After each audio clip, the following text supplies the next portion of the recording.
Hello everyone, this is Dan Talion, and together with my classmates Joshua Huppert and Katie Milligan, we will be discussing standards of excellence appropriate for doctoral level education. Accreditation. What exactly is it?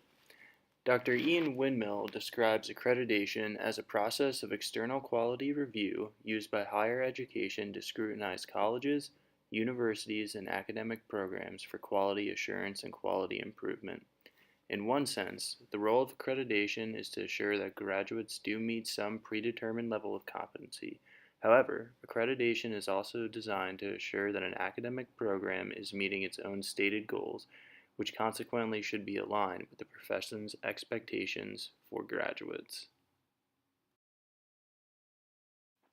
So now that we've talked about what accreditation is, let's talk about the purpose of it.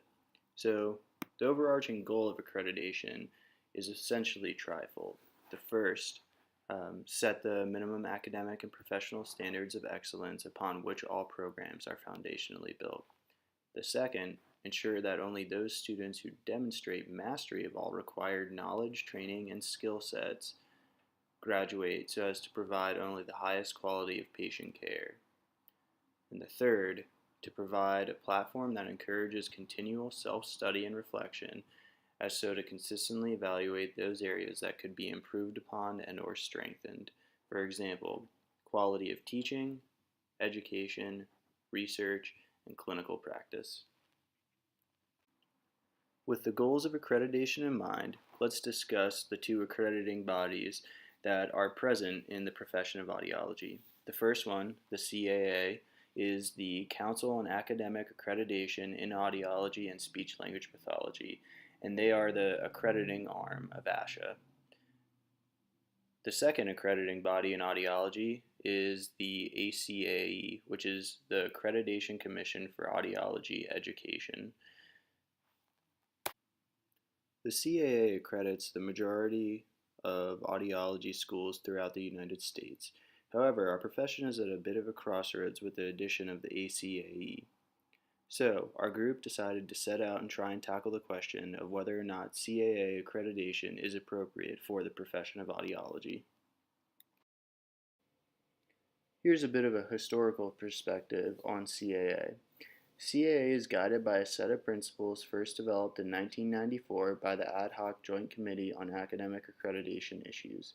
This included representatives from the Council on Academic Programs and Communication Sciences and Disorders and the ASHA Standards Committees.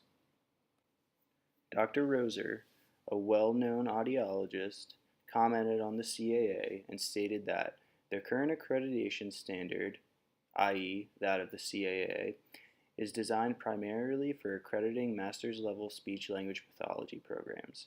The CAA accredits 188 programs offering speech-language pathology degrees and only 63 programs that offer both audiology and speech-language pathology degrees, and 9 programs that offer audiology degrees only. Moreover, CAA standards are not focused on doctoral programs, particularly not on Doctor of Audiology programs. Although CAA does have some standards for audiology, they are less than ideal.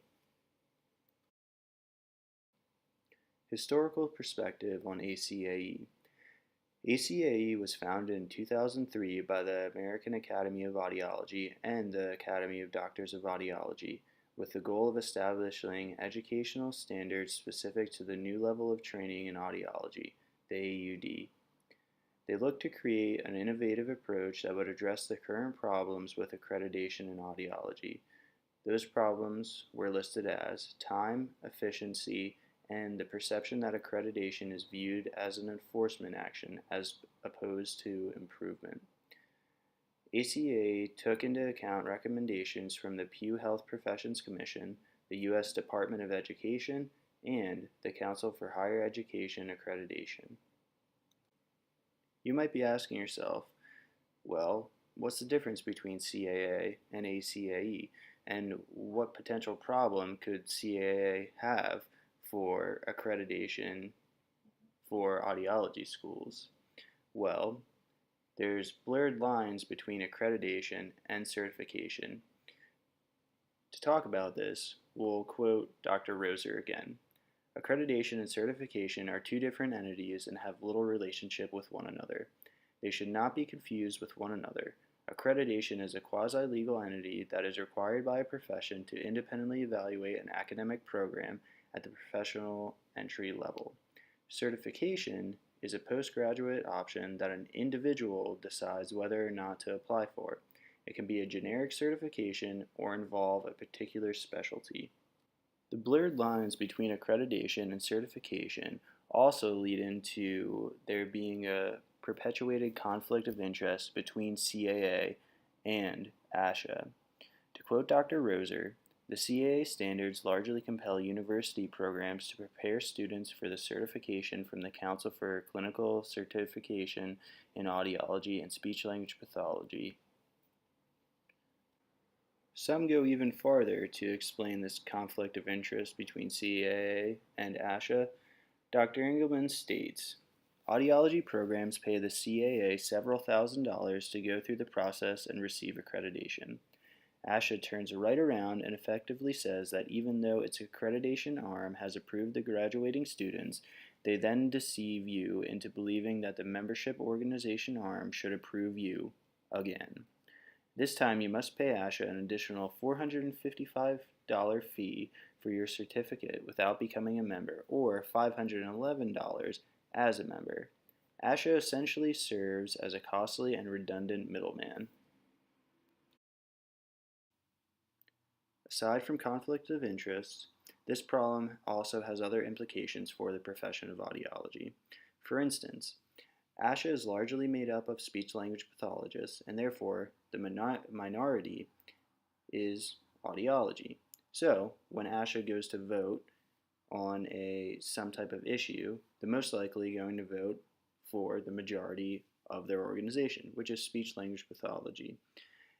Whatever their vote might be, there's a possibility that it won't be in the best interest of audiology.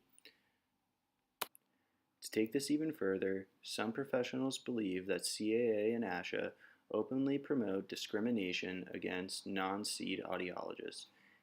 Engelman states, ASHA and CAA promote discrimination against audiologists who have not purchased the CCCA by implying that those who don't have the CCCA are not clinically competent and do not have appropriate qualifications, even though the non-SEED audiologists likely graduated from an ASHA/CAA accredited program and are licensed competent audiologists. Engelman goes on to say, ASHA and the CAA are holding the audiology profession hostage during a time when programs are searching for good preceptors. It is detrimental for students to have limited access to non-SEED audiology preceptors and professors during the students' training.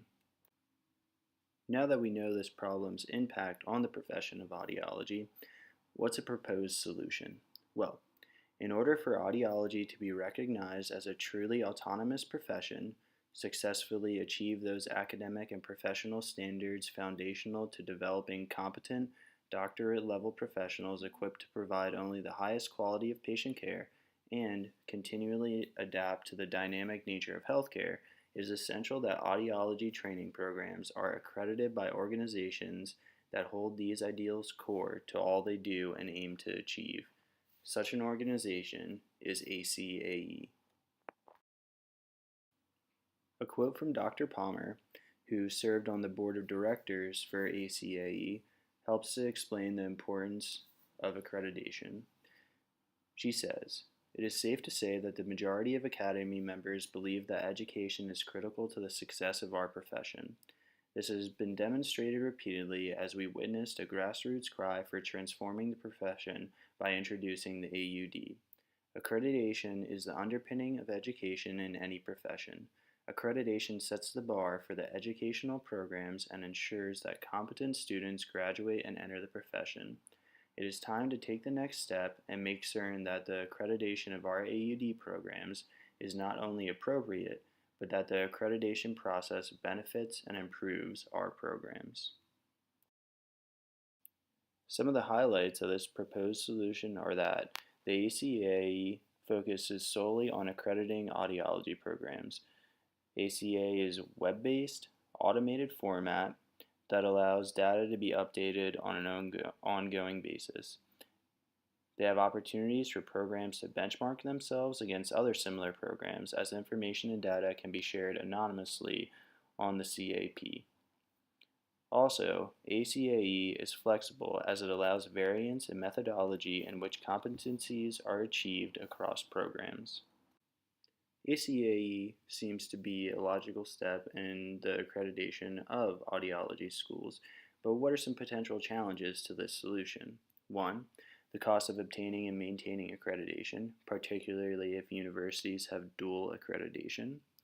The status quo would be challenged as most AUD programs are accredited by CAA, and there's a difference in standards in between the master's level programs of speech language pathology and the doctorate level programs of audiology.